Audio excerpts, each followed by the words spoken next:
sëriñ Muhammadul Mustafa radiyallahu taala anhu mos naa wax sëriñ Tuubaa xaadallahu llahu maxtaar lahu dama bëgg nga jàngal ma ak taalibe baamu ko ba muy ñetti yoon sëriñ bi ne ko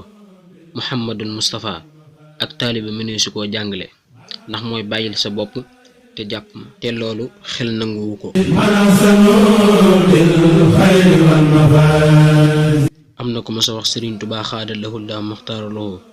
damay def lu baax waaye daa mel ne dama jigul sëriñ bi ne ko jigadiwul kenn mi ngi mel ne ndab lu ñuy duy te feesagul naka noonu safaan ba jigul kenn.